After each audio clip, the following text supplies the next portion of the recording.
बड़ी खबर जबलपुर से है कि ज्योतिष्य व द्वारका शारदा पीठ के शंकराचार्य स्वामी स्वरूपानंद सरस्वती हुए ब्रह्मलीन गोटेगांव में आज निकाली गई शोभा यात्रा। परमहंसी आश्रम में दी जाएगी समाधि। गंगा कुंड तक सजी धजी पालकी में निकाली गई शोभा यात्रा। ब्रह्मलीन होने के बाद शंकराचार्य जी के पार्थिव देह को उनके सिंहासन पर विराजित किया गया व पालकी सजाई गई और शोभा यात्रा परमहंसी गंगा आश्रम स्थित कुंड तक निकाली गई। जगत गुरु शंकराचार्य स्वरूपानंद सरस्वती का 99 वर्ष की आयु में नरसिंहपुर के गोटेगांव श्रीधाम परमहंस आश्रम में लंबे समय से बीमार चल रहे थे। उन्होंने हाल ही में 99 वर्ष में प्रवेश करते हुए अपना जन्मदिन मनाया था। उनका अंतिम संस्कार समाधि उनकी पार्थिव देह को सुबह त्रिपुरा सुंदरी मंदिर में माता दर्शन कराने के बाद शोभा यात्रा निकाली जाएगी। रविवार को दोपहर महाराज श्री के दिल का दौरा पड़ा। आश्रम में मौजूद 18 चिकित्सकों की टीम ने उनका इलाज शुरू किया, लेकिन उन्हें बचाया नहीं जा सका। दोपहर 3:21 पर उन्होंने अंतिम सांस ली। स्वामी स्वरूपानंद का जन्म 2 सितंबर 1924 को मध्य प्रदेश के सिवनी जिले के दिघोरी गांव में हुआ था। उनके पिता धनपति उपाध्याय एवं गिरिजा देवी ने उनका नाम मोतीराम उपाध्याय रखा था। 9 साल की उम्र में उन्होंने घर छोड़कर धर्म यात्रा शुरू की। इस दौरान वे काशी पहुँचे और यहाँ उन्होंने स्वामी करपात्री महाराज से वेदांग शास्त्रों की शिक्षा ली। शिक्षा दीक्षा लेने के बाद 1942 में वे स्वतंत्र संग्राम में शामिल रहे। 19 साल की उम्र में क्रांतिकारी साधु के रूप में प्रसिद्ध हुए। इस दौरान वे जेल भी गए। 1950 में शारदा पीठ शंकराचार्य स्वामी ब्रह्मानंद सरस्वती से दंड संन्यास की दीक्षा ली और स्वामी स्वरूपानंद सरस्वती के नाम से जाने जाने लगे।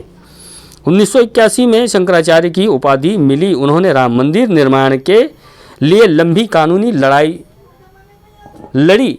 बताया जा रहा है कि महाराज जी के समाधि लेने के बाद दोनों पीठों के उत्तराधिकारी की अधिकृत घोषणा होगी। बता दें कि अपने जीवन काल में ही महाराज जी ने द्वारका का उत्तराधिकारी दंडी स्वामी सदानंद सरस्वती व ज्योतिष पीठ का उत्तराधिकारी के रूप में दंडी स्वामी अविमुक्तेश्वरानंद जी को नियुक्त कर दिया था। अधिकृत घोषणा समाधि के बाद की जाएगी। यूनिट इंडिया न्यूज़ के लिए जबलपुर श्रीधाम से सत्यनारायण सिंह राजपूत की स्पेशल रिपोर्ट। दोस्तों, यूनिट इंडिया न्यूज़ को लाइक करें, शेयर करें, सब्सक्राइब करें। दोस्तों, जगत गुरु शंकराचार्य जी के निधन के बाद समूचे सनातन धर्म जगत में शोक की लहर छाई हुई है। हम यूनिट इंडिया परिवार के तरफ से लेकिन गुरु उन्हें तो है भावभीनी श्रद्धांजलि अर्पित करते हैं। मध्यम नहीं कर चरणम नाम गोत्रम न सूत्रम। गुरु तत्व का आना जाना नहीं होता है, तो तत्व के रूप में वो हम सब आप लोगों के पास विद्यमान हैं, विद्यमान रहेंगे। जो आध्यात्मिक क्षेत्र में उनके जीवन की हुई जो कृतियां हैं, जो कुछ उन्होंने किया है स्वतंत्रता संग्राम से लेकर के आज तक, उसकी पूर्ति तो कोई कर नहीं सकता है। ऐसी मूर्ति कोई दिखाई नहीं देती है। उस सब के लिए दुख है, सभी को दुख है। आप लोगों को भी अच्छा नहीं लग रहा है, हम जानते हैं।